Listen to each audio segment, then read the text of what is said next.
28 अप्रैल को supreme court के आदेश के बाद जिस तरीके से बिरजाभूषण शरण सिंह के खिलाफ 2 मुकदमे दर्ज हुए, एक पॉक्सो एक्ट के तहत, कोई पास्को कहता है, कोई पॉक्सो कहता है, पॉक्सो एक्ट के तहत, और दूसरा यौन शोषण के मसले पर जो 7 पहलवान बेटियों की शिकायत थी, उस मसले पर आज 48 दिन बाद दिल्ली पुलिस ने चालान सबमिट कर दिया। 1000 पेज का चार्जशीट सबमिट किया है।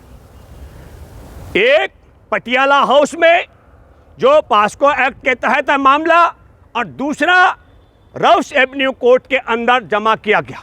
500 पेज में पूरी लिपापोती इस तरीके से रही कि किस तरीके से पास्को एक्ट से बिरजाभूषण शरण सिंह को बचाया जाए। और मैं आपको याद दिलाना चाहता हूं, हमारे देश की पहलवान बेटियां 18 जनवरी को दिल्ली आ चुकी थी, और 18 जनवरी से लेकर मैं गणना कर रहा था, सुप्रीम कोर्ट का दरवाजा खटखटाने के बाद 101 दिन बाद एफआईआर दर्ज हो पाई।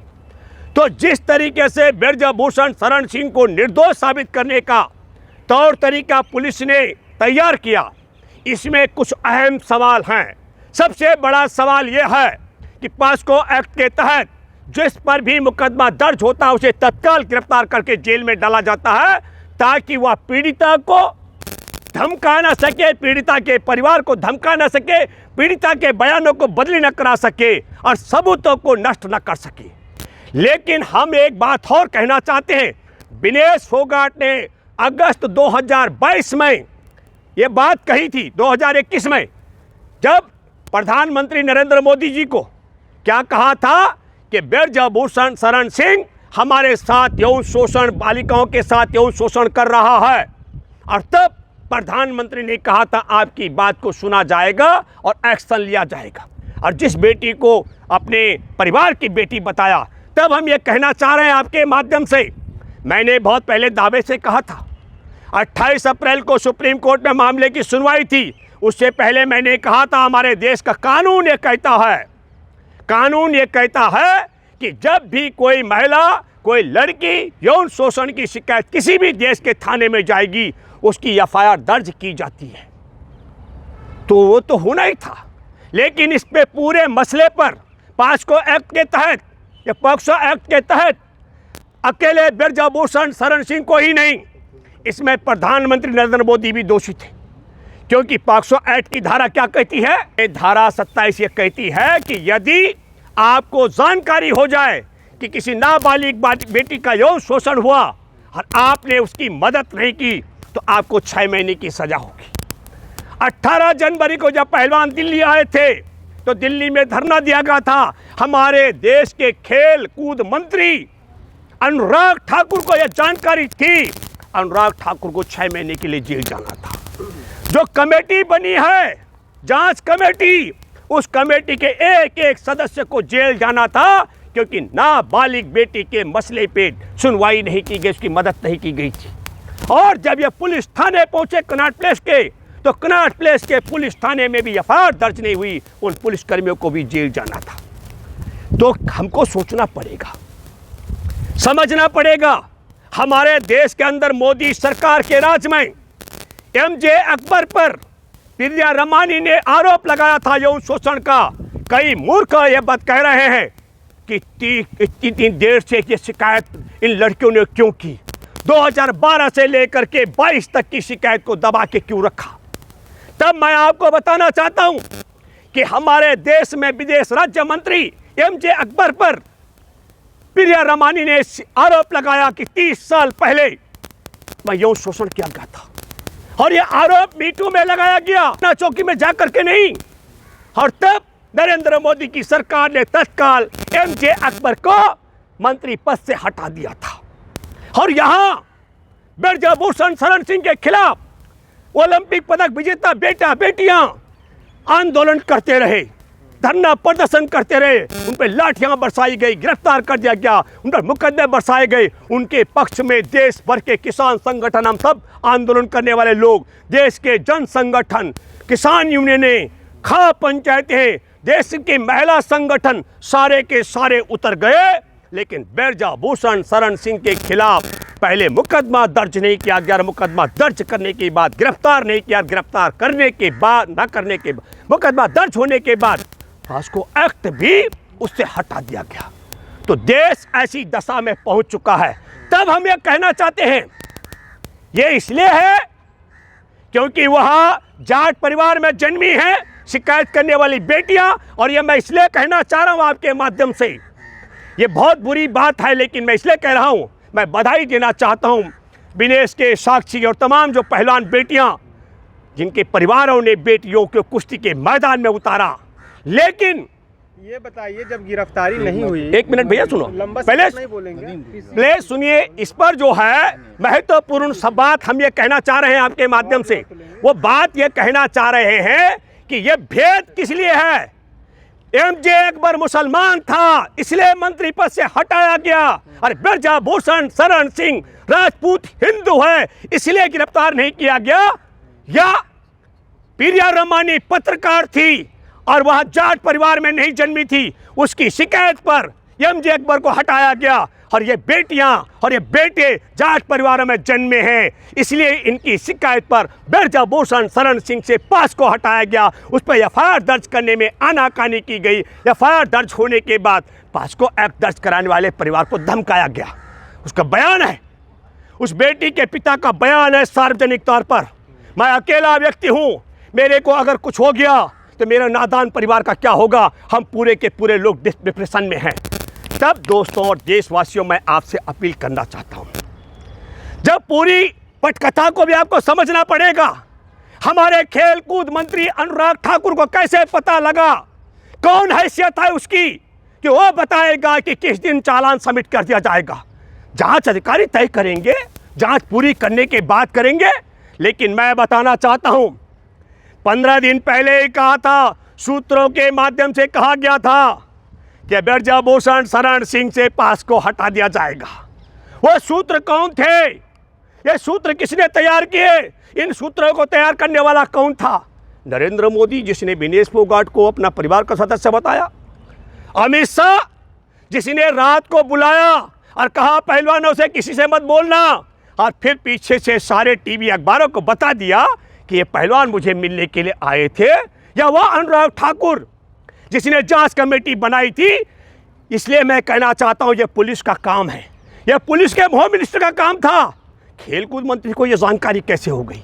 और मैं आपके माध्यम से बेबाकी से कहना चाहता हूं, अभी भाजपा, नरेंद्र मोदी, आरएसएस से गणना कर रहे हैं कि यदि जाटों को नाराज किया जाए तो कितनी लोकसभा सीटों का और कितनी विधानसभा चुनाव में राजस्थान में नुकसान हो सकता है, और दिल्ली, हरियाणा, पश्चिम उत्तर प्रदेश, राजस्थान में कितनी लोकसभा सीटों पर नुकसान हो सकता है। और बिरजाभूषण शरण सिंह को यदि जेल में डाल दिया तो राजपूत बहुल क्षेत्रों में कितनी सीटों पर नुकसान हो सकता है। इससे बड़ी गिरी हुई बात इस देश में कुछ और हो नहीं सकती। बेटियां इंसाफ मांग रही हैं देश की, यौन शोषण के खिलाफ आंदोलन करते हुए आरोपी को जेल भिजवाने की। और इसको कहते हैं कि जानवर की जान जा रही थी, शिकारी नाप माल तो हिसाब लगा रहे थे, इसका मांस खाने के लिए पूरा पड़ेगा कि नहीं।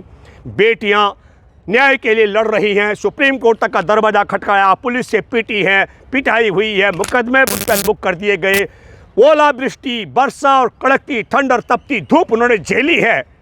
हर मोदी सरकार, आरएसएस के लोग वोट की गणना में लगा रहे हैं, कब देश की बेटियों को जाट की बेटियों में समेट रहे हैं और कब यौन शोषण करने वाले को, राजपूतों को नेता बता रहे हैं। ये शर्म और अफसोस की बात है। तब मैं आप लोगों से अपील करना चाहता हूँ, मेरी आज बात हुई है, साक्षी जी के ससुर द्रोणाचार्य का अवार्ड भी उन्हें मिला हुआ है सत्यवान कादियान जी के साथ। मैं आपके माध्यम से एक बात कहना चाहता हूँ, जब पूरी मोदी सरकार, पूरा गृह मंत्रालय, तमाम पुलिस व्यवस्था, तमाम जांच अधिकारी उस एक बेटी के खिलाफ जो पास्को की शिकायत करने वाले उसके खिलाफ पड़े हुए थे, हर तब वो परिवार और उस परिवार, नादान परिवार क्या करता, जबकि उन्होंने 161 के 164 के बयान, 161 के तहत बयान दिए थे पुलिस के पास और 164 के तहत बयान कराए कोर्ट अदालत में जमा दर्ज।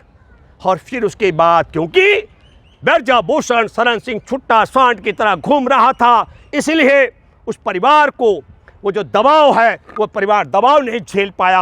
और तब मैं आप देशवासियों से अपील करता हूँ, आग्रह करता हूँ, आपसे गुजारिश करता हूँ, अब एक ही अदालत बची हुई है और वह है जनता की अदालत। और जनता की अदालत में क्यों जाना पड़ेगा मैं बताना चाहता हूँ। राम मंदिर के मुद्दे पर जो सबसे अगुवाई करने वाला था चिन्मयानंद, उसका वीडियो आपने देखा होगा, कॉलेज की गरीब ब्राह्मण बेटी के साथ नग्न मालिश कराते हुए उसको सुप्रीम कोर्ट जाना पड़ा, तब मुकदमा दर्ज हुआ। आपने देखा कुलदीप सेंगर का मामला, उसने भी एक गरीब बेटी के साथ में बलात्कार किया, उसकी मुंहबोली बहन थी, उस बेटी को भी इंसाफ सुप्रीम कोर्ट से मिला। आपने देखा होगा कि एक कठवा में 8 साल की मासूम बच्ची, उसके पक्ष में तिरंगा यात्रा निकाली गई।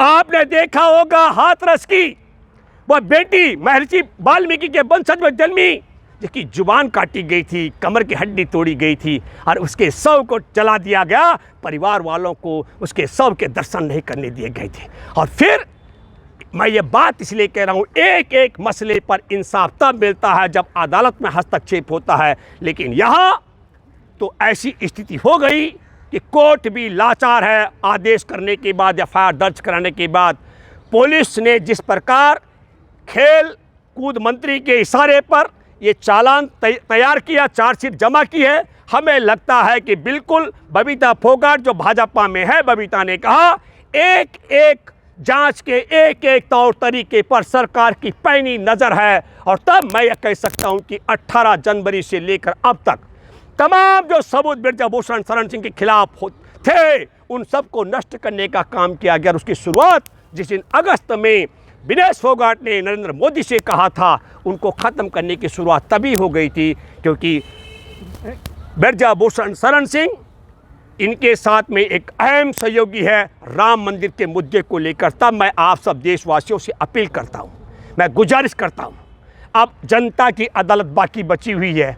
आप सब लोगों को जो बेटियों का सम्मान करते हैं, जो इस देश में बेटियों की लाश के लिए लड़ते हैं, जो बेटियों के सम्मान के लिए खड़े होते हैं, आप सब लोग जो बेटी वाले हैं, जिनके घर में बेटियां हैं, ये बे औलाद वाले की सरकार ने औलाद वाली बेटियों, हमारे देश की बेटियों के साथ जो नाइंसाफ़ी की है, मैं आप सब लोगों से गुजारिश करता हूं कि आप सबको उठ खड़ा होना पड़ेगा। ये चुनौती हमारे लिए है। अगर देश के ओलंपिक पदक विजेता बेटियों को हम इंसाफ नहीं दिला पाए तो देश के करोड़ों परिवार में हैं दलितों के जिनके घर बेटियां हैं, करोड़ों परिवार हैं आदिवासियों के जिनके घर बेटियां हैं, करोड़ों परिवार हैं कि गरीब किसानों के, आदिवासियों के, भूमिहीनों के, मछुआरों के, गरीबों के करोड़ों परिवार हैं जिनके घर बेटियां हैं। और जब बेटियों का सिलसिला ऐसा रहेगा तो न्याय कैसे मिलेगा, यह आपके सामने इन्हीं का नहीं है। इससे पहले एक बेटी का साथ में किरण नेगी दिल्ली में गैंग रेप करके उसके तेजाब डाला गया था, उसके आरोपियों को बाइज्जत बरी करा दिया, फांसी की सज़ा हो गई थी। और आपको ये भी मालूम है कि एक और मसला मैं आपको बताता हूँ, वह है बिल्किस बानो का, जिसके बलात्कारी हत्यारे परिवार के 14 लोगों की हत्या करने वालों को बाइज्जत बरी कर दिया गया। वो सुप्रीम कोर्ट में बारी सबकी आएगी, बेटी चाहे वह हाथरस के वाल्मीकि की हो, चाहे वह कठवा के गुजर की बेटी हो, और चाहे वह गुजरात की बिल्किस बानो हो, और चाहे वह उत्तराखंड मूल की किरण नेगी हो, चाहे अंकिता भंडारी हो, और चाहे वह फिर मैं कहता हूँ कुलदीप सेंगर की अपनी ही चचेरी बहन क्यों न हो, बारी तो सबकी बारी बारी आएगी। इसलिए हम कहना चाहते हैं कि हम सबको एक देशवासियों को एकजुट होना पड़ेगा। एकजुट होने के लिए हमको लगता आखिरी मौका हमारे देशवासियों के पास है। बेटियों के सम्मान के लिए, भाजपा मुक्त भारत के लिए आगे बढ़ना पड़ेगा। धन्यवाद।